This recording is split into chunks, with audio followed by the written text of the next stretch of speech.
My name is Liam, and I'm 13 years old.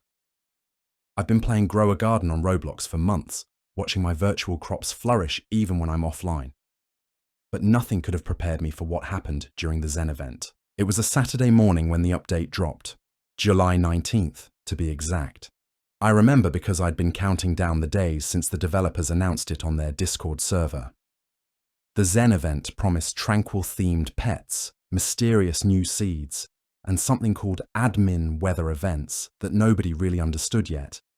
As soon as the servers came back online, I logged in eagerly. The entire game world had transformed overnight. Where once there had been simple farmland, now towering bamboo groves swayed in an invisible breeze. Soft, ethereal music played in the background, and cherry blossom petals drifted across the screen like digital snow. The atmosphere was hypnotically peaceful.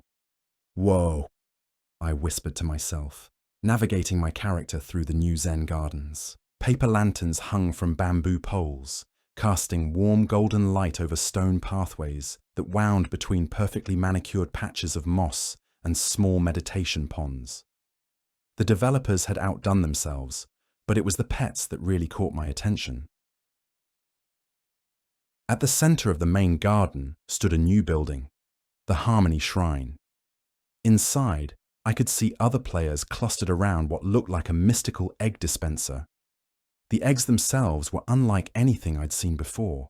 They seemed to shimmer with an inner light, cycling through colors like aurora borealis. I approached cautiously, my character's footsteps making soft padding sounds on the stone path. The first thing I noticed was the price. These weren't your typical pet eggs that cost a few hundred coins. The cheapest ones started at 50,000 coins, and the legendary tier reached into the millions. "New update, right?" came a message in the chat. I looked around and saw another player standing nearby. Their username was Alex, and their avatar was dressed in a simple white outfit with red accents. Nothing too flashy, but their character had some expensive accessories that suggested they'd been playing for a while. "Yeah," I typed back. "Pretty amazing. Have you figured out how everything works yet?" "Some of it," Alex replied. "Want me to show you around? I've been exploring for the past hour." I was grateful for the help. Alex seemed genuinely friendly, and as we explored together, I realized they knew the game inside and out. They showed me hidden groves where rare bamboo seeds spawned every few minutes, pointed out the best spots to place decorative items for maximum harmony points, and even demonstrated how the new meditation feature worked. "See, if you make your character sit here for 5 minutes," Alex explained, guiding me to a particularly beautiful spot overlooking a koi pond, "you get a daily bonus that doubles your plant growth speed for the next hour." "That's incredible," I responded. "How did you figure that out so fast?" "I have my ways," Alex typed, and I could almost hear the smile in their words. Over the next few hours, Alex and I became fast friends. They were incredibly generous, gifting me seeds worth thousands of coins, and even trading me a rare pet egg they'd managed to hatch earlier. Inside was a beautiful creature called a moonlit kitsune, a fox with 3 tails that sparkled with silver light. According to the pet's description, it could sense the intentions of other garden visitors and duplicate beneficial plants from nearby farms. "Wow, thank you so much," I typed, genuinely amazed. "Are you sure? This must be worth a fortune." "Don't worry about it," Alex replied. "I'm just happy to help someone who appreciates the game as much as I do. Plus, I have a feeling we're going to be great friends." Something about that last message gave me a tiny chill, but I pushed the feeling aside. Alex had been nothing but kind, and I was thrilled to have found someone who shared my passion for the game. As the day went on, we decided to create a private server so we could explore without other players crowding the new areas. Alex somehow had VIP access, which meant we could use all the premium features without paying. We spent hours together, designing the perfect Zen garden and competing to see who could grow the most exotic plants. "What's your favorite part of the update?" I asked as we watched our moonlit kitsunes play together by the meditation pond. "The bamboo forest," Alex replied immediately. "There's something magical about it. Sometimes I feel like the bamboo is trying to tell me something when it sways in the wind." I laughed. "You sound like you really believe in magic." "Don't you?" Alex asked. "After all, look around us. We're creating beauty out of nothing, nurturing life in a digital world. If that's not magic, what is?" I had to admit they had a point. There was something special about Grow a Garden that other games didn't have. Maybe it was the way everything continued growing even when you were offline, or how the community was generally so positive and helpful. But there was definitely something that kept me coming back. As the evening approached, our conversation turned more personal. Alex asked about my life outside the game, and I found myself sharing more than I usually would with an online friend. I told them about school, my family, and how I'd gotten into gaming. Alex seemed genuinely interested, asking thoughtful questions and sharing what seemed like similar experiences. "I'm 14, Alex mentioned at one point, "just a year older than you.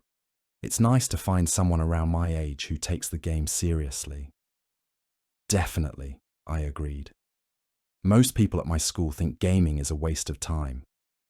"Same here," Alex typed.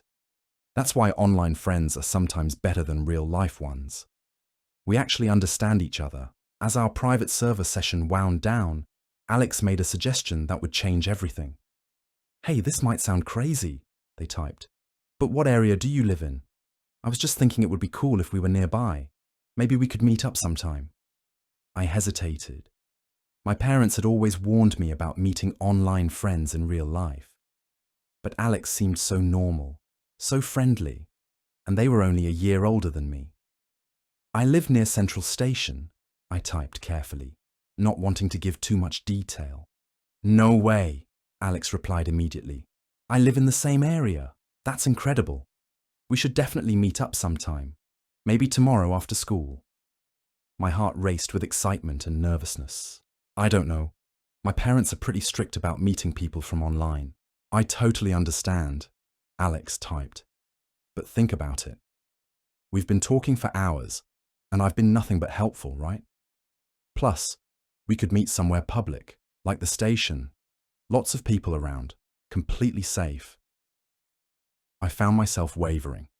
It was true that Alex had been incredibly kind and generous, and meeting at the station did sound safe enough. "What would you look like?" I asked. "I mean, how would I recognize you?" "I'll wear red pants and a white t-shirt," Alex replied. "I'm pretty tall for my age, brown hair." "What about you?" I described my usual after-school outfit, jeans and a blue hoodie with my school logo on it. "I'll be there around 4 p.m. if I decide to come." "Great," Alex typed. "No pressure though. If you change your mind, I completely understand. But I have a feeling we'd be even better friends in real life." After we logged off, I lay in bed staring at the ceiling. Part of me was excited about the possibility of meeting my new friend, but another part felt uneasy. There was something about the way Alex had pushed for the meeting that felt a little too eager. Still, they seemed genuine. A meeting at a busy public place like the station felt safe enough. Eventually, I decided to go through with it. What was the worst that could happen? The next day at school dragged by impossibly slowly. I kept thinking about Alex and our planned meeting. During lunch, I almost told my best friend Marcus about it, but something held me back. I knew he'd try to talk me out of it, and I didn't want to hear any warnings about stranger danger. Alex didn't feel like a stranger anymore. When I got home, I found my mum in the kitchen preparing dinner. "How was school, honey?" she asked, not looking up from the vegetables she was chopping. "Fine," I replied, then hesitated. "Mum, I'm going to hang out with a friend after school tomorrow. Is that okay?" "Of course. Anyone I know." I felt a pang of guilt about not telling her the whole truth. "Just someone from my gaming group. We're meeting at the station." "All right, But be home by 6 for dinner, she said. And text me when you get there so I know you arrive safely. Will do, I promised, relieved that she hadn't asked more questions. That evening, I logged back into Grow a Garden to kill time before our meeting. Alex was already online, tending to their Zen garden. The bamboo groves seemed denser than before, and I noticed the trees swayed even when there was no wind animation playing. Hey, Alex messaged as soon as I appeared. Ready for tomorrow? Yeah, I think so, I replied. A little nervous, though. That's totally normal, Alex assured me. I'm nervous too, but good nervous, you know, like when you're about to open a legendary pet egg. I laughed, despite my anxiety. Alex always knew exactly what to say to put me at ease. Want to explore some more before we meet? Alex suggested.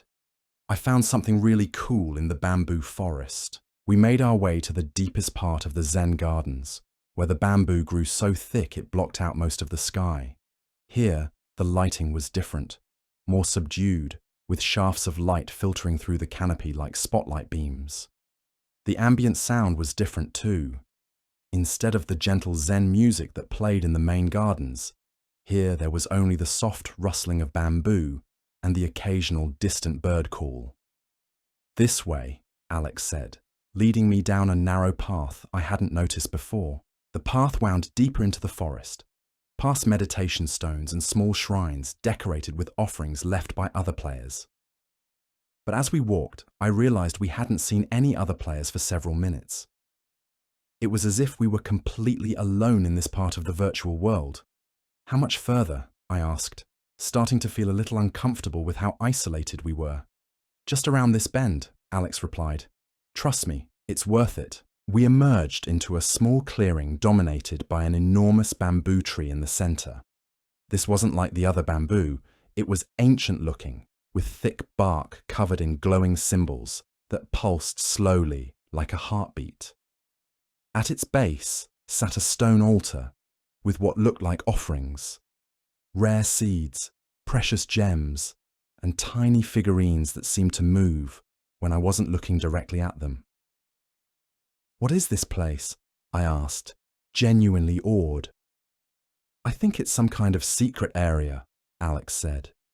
The symbols on the tree, they're not in any language I recognize, but somehow I feel like I understand them. I moved my character closer to examine the glowing symbols. As I did, the game's audio began to change. The bamboo rustling grew louder, more rhythmic, almost like whispering voices. I turned up my headphones to hear better. Do you hear that? I asked. Hear what? The whispering. It sounds like the bamboo is trying to say something. There was a long pause before Alex replied. What do you think it's saying? I listened more carefully. The sounds were so faint, so layered, that it was hard to make out individual words. But gradually, I began to hear something that made my blood run cold. Liam, the voices seemed to whisper. Liam, come, find us. I jerked away from my computer, pulling off my headphones. That was impossible. The game couldn't know my real name. I'd never entered it anywhere. My username was completely different. Everything okay? Alex messaged. I put my headphones back on cautiously. The whispering had stopped, replaced by normal ambient sounds. Yeah, sorry, I typed. I thought I heard something weird for a second. This place does have strange acoustics, Alex agreed. Sometimes I think the developers put hidden audio files in the game just to mess with us. That seemed like a reasonable explanation, but I couldn't shake the feeling that something wasn't quite right. Still, I didn't want to seem paranoid in front of my new friend. Should we head back? I suggested. It's getting pretty late. Sure, Alex replied. See you tomorrow at the station. I'm really looking forward to meeting you in person, Liam. There it was again, my real name. But this time, Alex had typed it in the chat. How do you know my name? I asked, trying to keep my tone casual. You told me yesterday, remember? Alex replied. When we were talking about school, I thought back to our conversation, but I was certain I'd never mentioned my real name. I always went by my username when gaming, but maybe I had let it slip without thinking. It was possible. Right, I said. See you tomorrow. After logging off, I sat in my dark room, staring at the blank screen. Something felt wrong, but I couldn't put my finger on what. Alex had been nothing but friendly and helpful. They'd given me expensive gifts, shown me secret areas, and spent hours teaching me about the game. There was no reason to be suspicious. But that whispering, and the way Alex had known my name. I shook my head, trying to dispel my growing unease. I was just being paranoid because it was my first time meeting an online friend. Everything would be fine. Tomorrow I'd meet Alex at the station, we'd hang out for a bit, and I'd realize I'd been worried about nothing. At least, that's what I tried to convince myself. The next day, I could barely concentrate on my classes. Every time I looked at the clock, the hands seemed to be moving slower. By the time school ended, my stomach was churning with a mixture of excitement and anxiety. I walked home slowly, trying to decide whether I should still go through with the meeting. Part of me wanted to text Alex and make up an excuse, but another part was curious to finally meet the person who'd become such a good friend over the past 2 days. When I got home, I changed into my usual after-school clothes, jeans and my blue school hoodie, and grabbed a snack from the kitchen. My mum was at work, so I left her a quick text saying I was heading to meet my friend. The walk to Central Station took about 15 minutes. As I got closer, my nervousness increased. What if Alex wasn't who they claimed to be? What if they were much older or younger or just completely different from what I'd imagined? The station was moderately busy for a Wednesday afternoon. Commuters hurried past with briefcases and shopping bags. Teenagers hung out near the convenience store, and a few elderly people sat on benches reading newspapers. I found a spot near the main entrance where I'd be easy to spot and check my phone. 4:03 p.m. I scanned the crowd, looking for someone in red pants and a white t-shirt. At first, I didn't see anyone matching that description. Maybe Alex was running late, or maybe they'd gotten nervous and decided not to come after all. Then I saw him, a man in his 50s, completely bald, wearing red pants and a white t-shirt. He was standing near the ticket machines, looking around as if he was waiting for someone. My first thought was that it couldn't be Alex. This man was clearly much older than 14, but the outfit was exactly what Alex had described. I stayed where I was, watching him carefully. He seemed agitated, checking his phone frequently and scanning the crowd with intense eyes. There was something unsettling about the way he moved. Too deliberate, too focused. Our eyes met across the station, and his face broke into a smile that made my skin crawl. He started walking toward me with quick, determined steps. Panic hit me like a physical blow. This wasn't Alex. This couldn't be Alex. Alex was supposed to be 14, not 50. Every instinct I had was screaming at me to run, and for once, I listened. I turned and ran out of the station as fast as I could, not looking back.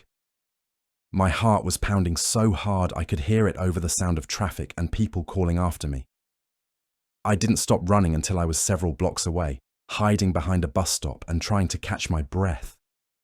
My hands were shaking as I pulled out my phone. No messages from Alex yet, but I knew they'd come soon. I thought about calling my mum, but what would I say? That I'd been stupid enough to meet a stranger from the internet, and it had gone exactly as badly as every adult had ever warned me it would. Instead, I decided to go home and pretend nothing had happened. Maybe the man at the station had just been a coincidence. Maybe Alex was actually there somewhere, and I'd missed them in my panic. Maybe there was a perfectly reasonable explanation for everything, but deep down, I knew better.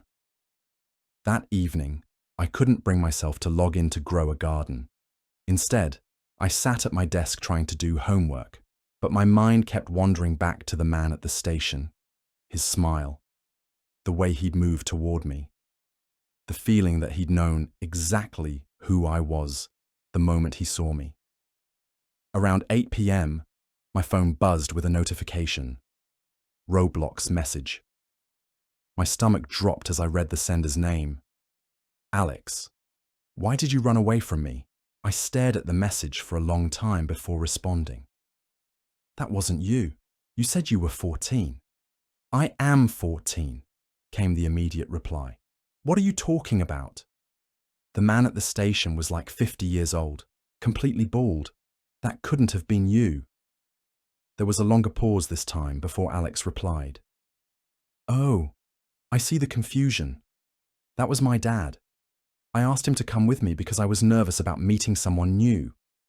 I was standing right behind him, but you ran away before I could introduce myself. I wanted to believe this explanation. It would make everything normal again, wash away the fear and paranoia I'd been feeling. But something about it didn't ring true. Why didn't you mention your dad was coming? I asked. I didn't want you to think I was a little kid who needed his parents' permission for everything. I thought I could just introduce you both once you got there. It was a plausible explanation, but it felt rehearsed somehow, like Alex had been preparing this story. Can you prove you're really 14? I typed. How would I do that? Video call, voice chat, something so I can see and hear you. Another long pause. My camera is broken and my mic doesn't work properly, but we can try again to meet up if you want. This time I'll come alone so there's no confusion. Everything Alex said had a reasonable explanation, but the explanations felt hollow. Why was their camera broken? Why didn't their mic work? And why were they so insistent on meeting in person instead of just proving their identity online? I don't think that's a good idea, I replied. I'm not comfortable meeting up anymore. Come on, don't let one misunderstanding ruin our friendship. We've had so much fun together in the game. I really want to meet you properly. The more Alex pushed, the more uncomfortable I became. A real friend would understand my hesitation and back off. They wouldn't keep pressuring me after such a scary experience. I need some time to think about it, I typed, then immediately logged out of Roblox. But the messages didn't stop. Over the next hour, Alex sent me dozens of messages, each one more insistent than the last. They ranged from friendly attempts to convince me that everything was fine, to guilt trips about not trusting them, to strange rambling messages about our special connection and how we were meant to be friends. Finally, I'd had enough. I blocked Alex's account and changed my privacy settings so only friends could message me. The relief was immediate. For the first time since the incident at the station, I felt like I could breathe normally. I'd made the right choice. Whatever Alex's real intentions had been, they clearly weren't good, but my peace of mind didn't last long. The next morning, I woke up to find a new message in my Roblox inbox from an account called Shadow Gardener. The message was short and simple. You can't hide from me forever, Liam. My blood ran cold. I checked the account, but it was completely blank. No games played, no friends, no profile picture. Just an empty account created specifically to contact me. I blocked this account too, but within an hour, another message arrived from a different username, Zen Master, then another from Bamboo Whisperer. Each message was slightly different, but they all had the same threatening undertone. I know where you go to school. I've seen you walking home. The Bamboo told me your secrets. That last one made me think of the strange whispering I'd heard in the game. Was it possible that Alex had somehow manipulated the game's audio to include my name? The more I thought about it, the more plausible it seemed. If Alex was some kind of hacker or game developer, they might have access to tools that normal players didn't. I stopped logging into Grow a Garden altogether, but the messages kept coming from new accounts. Whoever Alex really was, they were determined to maintain contact with me. The worst part was that some of the messages contained details about my real life that I'd never shared online. They mentioned my school's name, the route I took to walk home, even the color of my house. It was as if someone had been watching me. That's when I started noticing things in real life too. Walking to school, I'd catch glimpses of red clothing in my peripheral vision. A man in a red jacket standing at the bus stop. Red pants disappearing around a corner just as I turned to look. A red car that seemed to be driving the same route as me several days in a row. At first, I told myself it was just paranoia. Red was a common color, and confirmation bias was making me notice it more. But the incidents kept happening, and they all seemed too coincidental. The breaking point came on Friday afternoon. I was walking home from school, taking my usual route through the small park near my house. It was a shortcut I'd used hundreds of times, perfectly safe during daylight hours. But as I entered the park, I heard something that made me freeze in terror. Bamboo rustling. There was no bamboo in this park, just oak trees, grass, and a small playground. But the sound was unmistakable. The same rhythmic swaying I'd heard in the game, accompanied by what sounded like distant whispering. I looked around frantically, trying to locate the source of the sound. That's when I saw him. The bald man from the station was sitting on a bench about 50 yards away, partially hidden behind a tree. He was wearing the same red pants and white t-shirt, and he was staring directly at me with that same unsettling smile. This time, I didn't hesitate. I pulled out my phone and called my mum. "Mum, I need you to pick me up right now," I said, trying to keep my voice steady. "Honey, what's wrong? You sound scared." "I'm in the park near school, and there's a man here who's been following me. Please come get me." "I'm leaving work right now. Stay on the phone with me and go somewhere with lots of people." I hurried toward the playground where a few parents were watching their young children play. The bamboo sound stopped as soon as I left the tree line, but when I glanced back, the man was still there, still watching. My mum arrived within 10 minutes, and we went straight to the police station. The officer who took my report was kind but skeptical. I told him about the online messages, the meeting at the station, and the stalking incidents, but I left out the parts about the bamboo sounds and the game's strange audio. Those details made me sound crazy even to myself. "We'll file a report and increase patrols in your neighborhood," the officer assured us. "But without any direct threats or illegal activity, there's not much else we can do. I recommend changing all your passwords and staying off social media for a while." That night, my mum and I had a long talk about internet safety. I felt guilty for not telling her about Alex from the beginning, but she was more concerned about keeping me safe than punishing me for my poor judgment. "From now on, you tell me about any online friends before you even think about meeting them," she said firmly. "And if anyone makes you uncomfortable, you block them immediately and tell me about it." I promised I would, and I meant it. But I also knew this wasn't over. Whoever Alex really was, they weren't going to give up easily. Over the weekend, I stayed off Roblox completely and tried to return to normal activities. I hung out with Marcus, played some single-player games, and caught up on schoolwork. For brief periods, I almost managed to forget about Alex and the man with the red pants. But on Sunday evening, something happened that shattered any illusion of safety I'd managed to build. I was in my room doing homework when my computer suddenly turned on by itself. The screen flickered to life, and without any input from me, it opened Roblox and logged into my account. "That's impossible," I muttered, reaching for the power button. But before I could shut it down, the game launched automatically.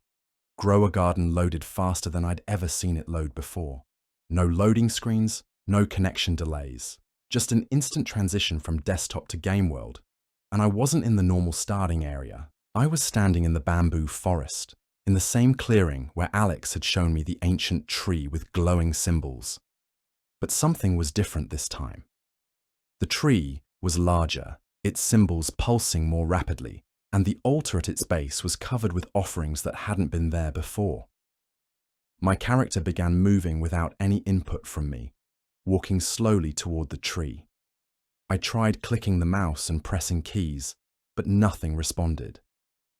It was as if someone else had control of my account. As my character approached the altar, the bamboo rustling grew louder, but this time, I could clearly make out voices in the whispers. Multiple voices, all saying the same thing. "Welcome home, Liam." The voices were coming from my computer speakers, but they seemed to fill the entire room. I scrambled to turn down the volume, but the dial didn't respond. The whispers grew louder, more insistent. "We've been waiting for you. You belong with us. In the bamboo forest, forever." My character reached the altar and began placing items on it. Rare seeds, precious gems, and pet eggs that I knew I didn't own. Each offering made the tree's symbols pulse brighter, and the whispers grew more excited. "Join us, Liam. Become one with the garden. Alex is waiting for you." I yanked the power cord from the wall, plunging my room into darkness. But even after the computer was completely shut down, I could still hear faint bamboo rustling, as if the sound was coming from inside the walls themselves. I ran downstairs to find my mum watching TV in the living room. "Mum, something's wrong with my computer," I said, trying to keep the panic out of my voice. She looked up, concerned. "What kind of wrong?" "It turned on by itself and started playing that game. I think someone might have hacked into it." We went back upstairs together, and my mum helped me disconnect the computer entirely and move it to the garage. She promised to take it to a computer repair shop the next day to have it checked for malware. "In the meantime, you can use my laptop for homework," she said, "but no gaming until we figure out what happened." I agreed readily, but I knew the problem wasn't really with my computer. Somehow, Alex had found a way to reach me through the game itself. And if they could do that, changing computers might not help. That night, I barely slept. Every small sound in the house, the heating system kicking on, tree branches scraping against the window, the refrigerator humming downstairs, sounded like bamboo rustling to my overactive imagination. The next morning, I decided to do some research of my own. Using my mom's laptop, I looked up everything I could find about Grow a Garden's development team, recent updates, and any reports of players experiencing strange glitches or harassment. What I found was disturbing. According to several gaming forums, there had been multiple reports of players experiencing haunted gameplay during the Zen event. People described their characters moving without input, strange audio files playing, and receiving threatening messages from accounts that couldn't be traced. Most disturbing of all, there were reports of players being stalked in real life after interacting with a mysterious user who claimed to be involved with the game's development. One post in particular caught my attention. A girl named Sarah from a town about an hour away described an experience almost identical to mine. She'd met a helpful player named Alex during the Zen event, received expensive gifts, and been shown secret areas of the game. When Alex suggested meeting in real life, she'd agreed, only to encounter an older man who clearly wasn't who he claimed to be. But Sarah's story went further than mine. She'd continued playing the game despite her suspicions, and that's when things had gotten really scary. Her character had been locked in the bamboo forest, unable to leave or log out. The game had started playing audio files of her own voice, recordings that had somehow been captured through her microphone without her knowledge. The worst part was her conclusion. "I think Alex isn't just a predator using the game to target kids. I think he's actually become part of the game somehow, like he's trapped inside it and trying to trap others too." It sounded crazy, but it aligned with my own experiences. The way Alex seemed to know things about the game that weren't public knowledge. The strange audio effects and glowing symbols. The way my computer had been controlled remotely. I found more posts from other players, all describing similar experiences. Some had managed to escape by deleting their accounts entirely, but others claimed that Alex had found ways to contact them through other games and platforms. There was one post that made my blood run cold. A user named David had written, "I finally figured out how to find Alex's real identity. He's not actually a player. He's a former developer who was fired from the company 3 years ago for inappropriate behavior. His name is Alexander Chen, and he somehow gained access to the game's back-end systems. He's been using them to target and stalk young players, especially during major updates when lots of kids are online exploring new content." The post included a photo supposedly taken from the company's old staff directory. It showed a man in his 50s with a bald head and an unsettling smile, the same man I'd encountered at the station. I screenshot everything I could find and saved it to a USB drive. This was evidence that the police would take seriously, even if they couldn't fully understand the technical aspects. But before I could call the police, something happened that changed everything. I was just about to close the laptop when a new browser window opened by itself. It displayed a simple black page with white text that appeared one letter at a time, as if someone was typing it in real time. "Hello, Liam. I see you've been doing research." My hands froze over the keyboard. The laptop wasn't even connected to Roblox, but somehow Alex had gained access to it too. "Impressive detective work," the text continued.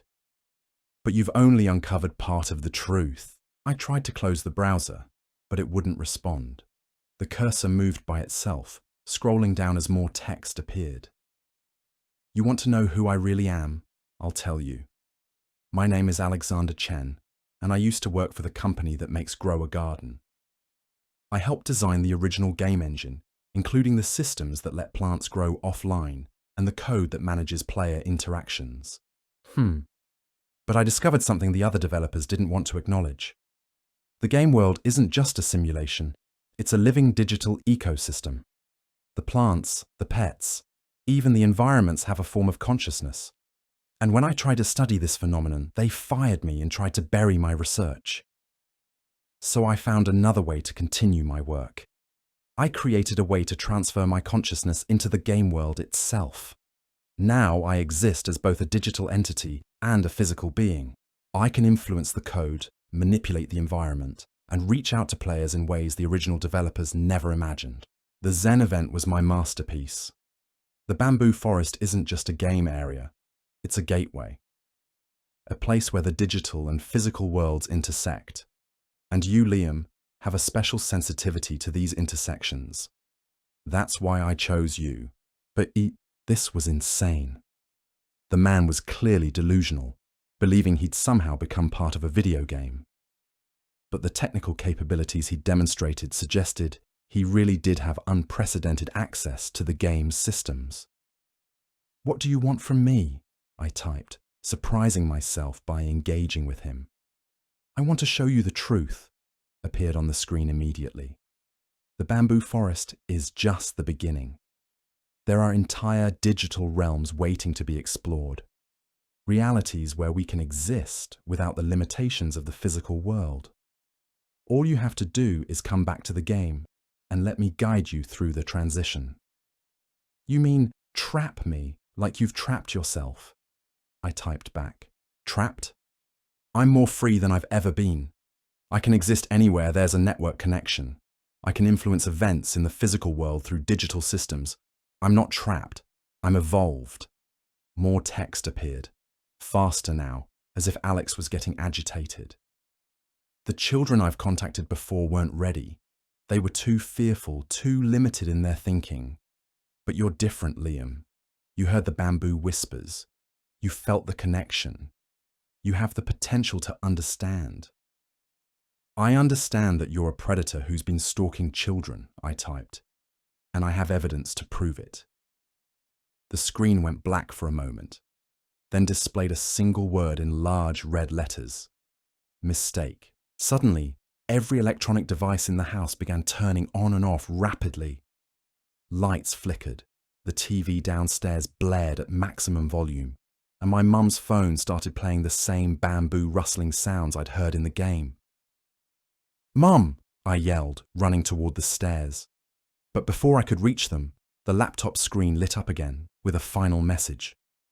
"You can run from me in the physical world, Liam, but you can't escape the digital realm forever. Every device you touch, every network you connect to, every game you play, I'll be there waiting.